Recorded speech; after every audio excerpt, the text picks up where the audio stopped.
Bursa Pilkada Jakarta semakin panas. Nama-nama bermunculan dan semakin mengerucut. Bahkan muncul wacana menjagokan duet Anies Baswedan, Kaisang Pangarep sebagai bakal calon gubernur dan bakal calon wakil gubernur DKI Jakarta. Wacana itu datang dari DPW PKB DKI Jakarta yang mengaku sudah berkoordinasi dengan PSI mengenai duet Anies Kaisang. Yang mau menjadi wakil Pak Anies kan, kita juga bersedia kalau Mas Kaisang memang mau mencalonkan wakil gubernur DKI Jakarta. Kita juga sudah komunikasi dengan PSI. Ketua Umum PSI Kaisang Pangarep tak mempermasalahkan usulan itu. Selain figur yang baik, beberapa lembaga survei juga menunjukkan Anies Baswedan masih diunggulkan dalam Pilkada Jakarta. Ya nggak masalah, saya kira itu juga baik, dan kita lihat kan juga Pak Anies juga kalau kita lihat surveinya sekarang juga yang paling tinggi. Jadi ya saya nggak masalah juga kalau nanti pun akan dipasangkan oleh Pak Anies.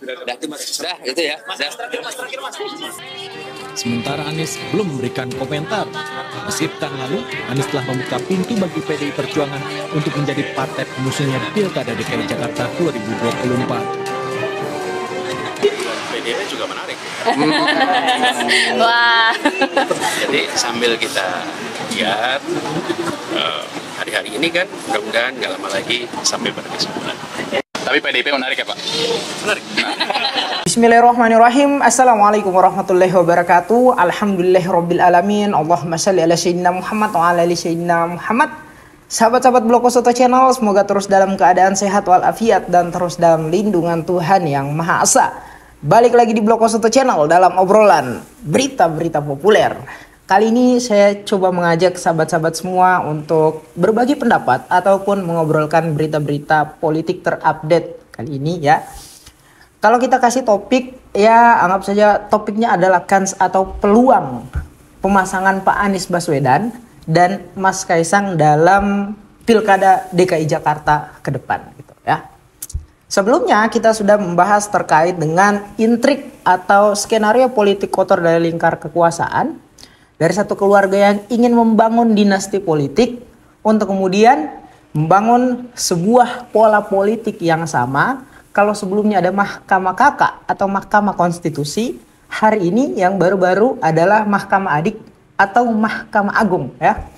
Di mana polanya adalah utak-atik aturan untuk kemudian memberikan akses atau mengakomodir kepentingan politik dari anak presiden untuk bisa berkontestasi dalam pemilihan demokrasi di Indonesia.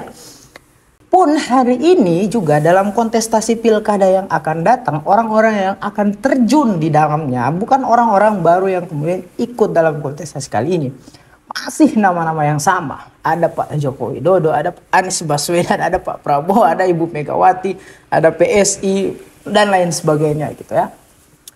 Sehingga kalau mau mencermati apa yang akan menjadi dinamika politik dalam kontestasi Pilkada DKI Jakarta, tentu saja tidak akan jauh berbeda ya.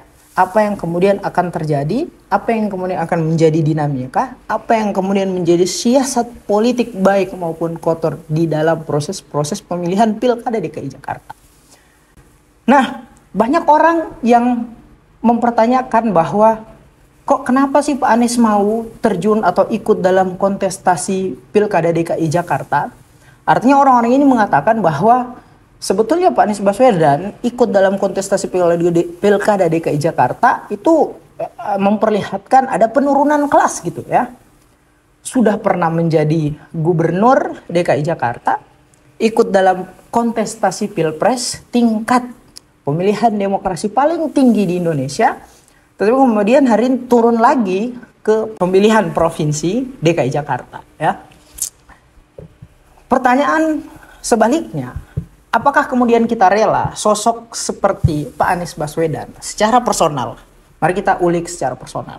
Secara personal, Pak Anies Baswedan semua orang mengakui ya, baik itu para pendukung maupun musuh-musuh politik ya, bahwa Pak Anies Baswedan punya pengetahuan, punya pengalaman, punya kualitas, kredibilitas, segala macam secara personal untuk memenuhi unsur-unsur kepemimpinan dalam diri beliau. semuanya sudah memenuhi, ya. Jadi tidak ada keraguan secara personal kepada Pak Anies Baswedan, ya. Hal ini kemudian dibuktikan memang dari segi track record maupun penghargaan-penghargaan yang kemudian diberikan kepada beliau. Baik itu track record atau penghargaan sebagai pemimpin daerah atau pernah menjadi gubernur, maupun beliau secara akademis, ya, non politik gitu, ya. Sehingga memang kalau dipertanyakan atau disayangkan Pak Anies Baswedan turun kelas dari kontestasi pemilihan presiden turun kepada pemilihan daerah provinsi, tentu saja amat sangat kita sayangkan ketika ada sosok secara personal yang diakui kepantasan, kualitas, pengetahuan, pengalaman, dan segala macam hal-hal yang melekat pada personal beliau tidak untuk kemudian melanjutkan karir politiknya, atau secara perlahan karir politiknya redup bahkan sampai mati, gitu ya. Karena tidak mungkin Pak Anies Baswedan akan ikut dalam lingkar kekuasaan, akan ikut dalam barisan-barisan yang menikmati kursi-kursi jabatan tertentu, terlebih di kursi-kursi kementerian. Karena dalam proses pemilihan presiden kemarin, Pak Anies pun sudah menegaskan, mengultimatum bahwa orang-orang yang kemudian berada di lingkar kekuasaan dan orang-orang yang berada pada barisan oposisi sama-sama terhormat dan pernah menyenggol sedikit sikap politik dari Pak Prabowo yang tidak tahan menjadi oposisi. Ini artinya bisa kita tafsirkan bahwa Pak Anies Baswedan tidak akan mungkin ikut dalam lingkar kekuasaan atau menikmati jabatan-jabatan tertentu dalam periode kepemimpinan Pak Prabowo Gibran, gitu ya. Sehingga di mana lagi kira-kira sosok seperti Pak Anies berkarir dalam karir politik kalau tidak kemudian dalam kontestasi pemilihan daerah provinsi. Hal ini kemudian untuk menjaga asa, perjuangan, perubahan, perlawanan satu sosok yang mewakili kita semua yang menginginkan perubahan, yang menginginkan perlawanan, yang menginginkan perjuangan kepada rezim hari ini, ya. Yang hari ini memang diwakili oleh Pak Anies Baswedan. Sosok yang lekat dengan sosok perubahan, sosok yang lekat dengan sosok oposisi, sosok yang lekat dengan sosok perjuangan dan perlawanan pada rezim hari ini. Sehingga kalau mau membandingkan antara menyayangkan sikap politik Pak Anies Baswedan untuk ikut dalam Pilkada DKI Jakarta, tentu amat sangat menyayangkan kalau Pak Anies Baswedan kedepannya karir politiknya redup atau bahkan sampai mati, ya. Secara personal kita sudah bahas, tetapi kemudian tidak sedikit bahkan kami menaruh posisi kenapa kemudian mendukung Pak Anies Baswedan dalam kontestasi pemilu Pilpres 2024 kemarin adalah bukan hanya melihat secara personal atau sosok dari Pak Anies Baswedan, tetapi kemudian nilai-nilai perjuangan yang sefrekuensi dengan kami, bahwa ada orang yang berani membawa gagasan perubahan, perjuangan, serta perlawanan terhadap rezim hari ini, ya, dengan segala macam hal atau gagasan yang sudah ia bawa dalam proses-proses kampanyenya. Didesak Anies, di program-program kampanye dan program-program lainnya. Bahkan di beberapa kesempatan debat Capres kemarin kan sangat kelihatan itu. Antara apa yang kemudian menjadi gagasan Pak Anies Baswedan dengan apa yang menjadi gagasan dari calon-calon presiden maupun wakil presiden kemarin. Sayang memang yang terpilih adalah ya orang yang kemudian berupaya, berusaha dan tidak malu-malu untuk kemudian bilang ingin melanjutkan rezim yang sebelumnya atau rezim Pak Joko Widodo. Oke.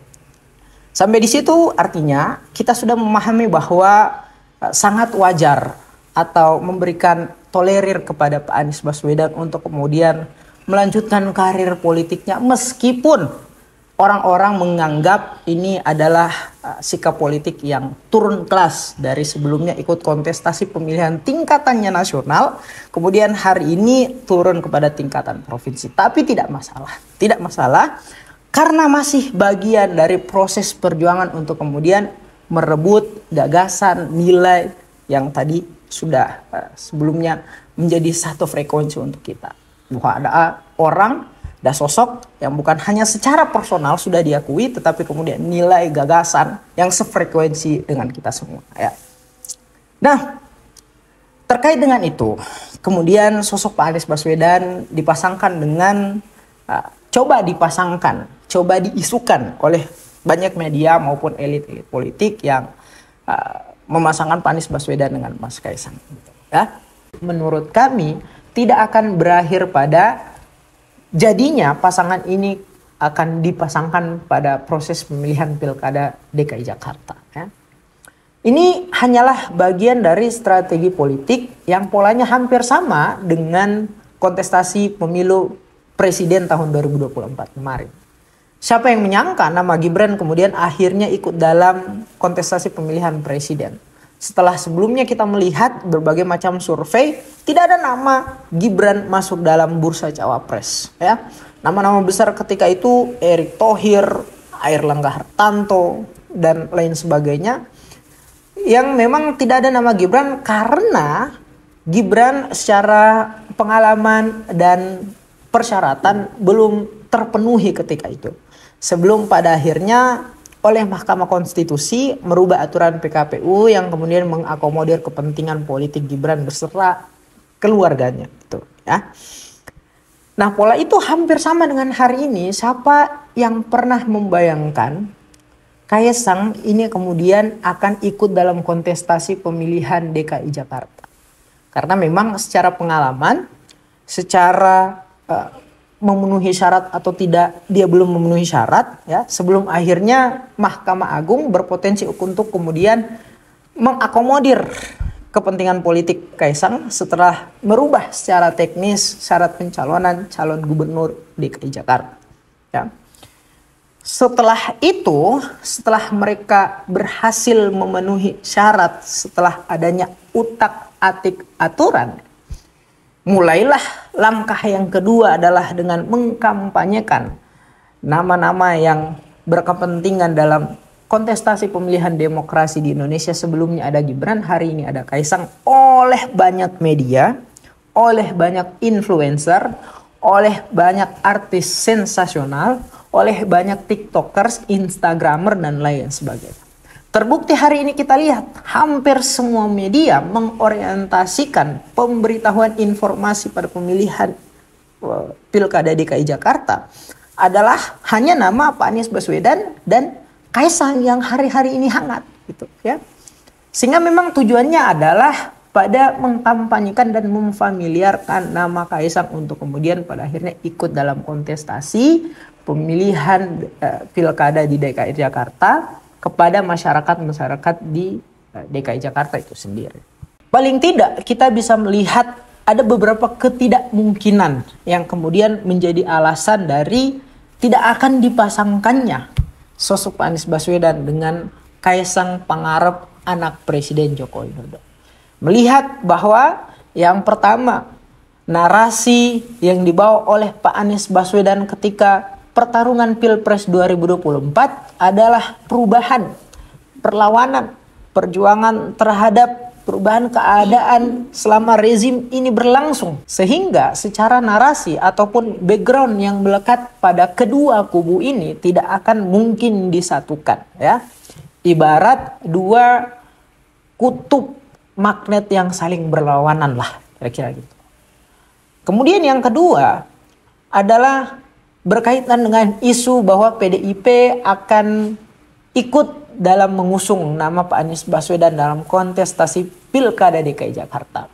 Jika kemudian kedepannya hal ini akan terjadi, tentu akan sangat menihilkan pemasangan antara Pak Anies Baswedan dan Kaisang itu sendiri.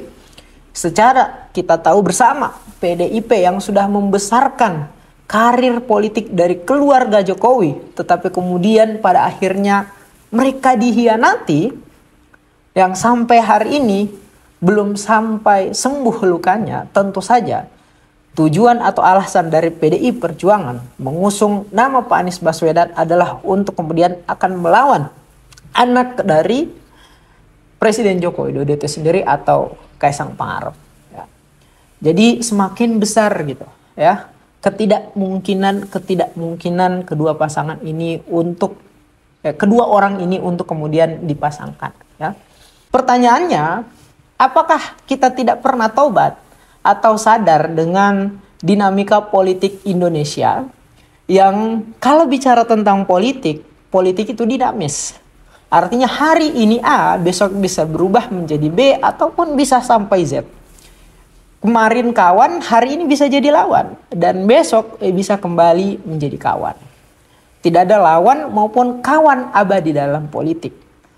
Artinya, apapun yang terjadi, perbedaan antara kubu Pak Anies Baswedan dan Kaisang Pangarep, kalau bicara tentang konteksnya politik, tidak akan menutup kemungkinan bahwa perbedaan yang secara fundamental maupun sentimental antara kedua orang ini akan melebur, mencair demi kekuasaan ataupun kepentingan yang akan mereka inginkan ke depannya.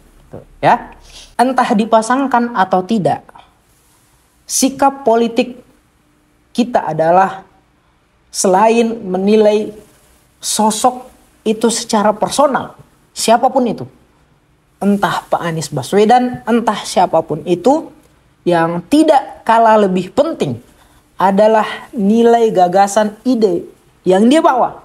Sehingga kita berdiri pada nilai serta perjuangan yang dia bawa. Nah, kalau mau melihat sejarah politik Indonesia sebelumnya, kembali lagi kami mengatakan bahwa tidak sedikit kok tokoh-tokoh yang secara personal punya kualitas tetapi tidak punya integritas atau idealisme. Hari ini integritas dan idealisme itulah yang mahal harganya, ya.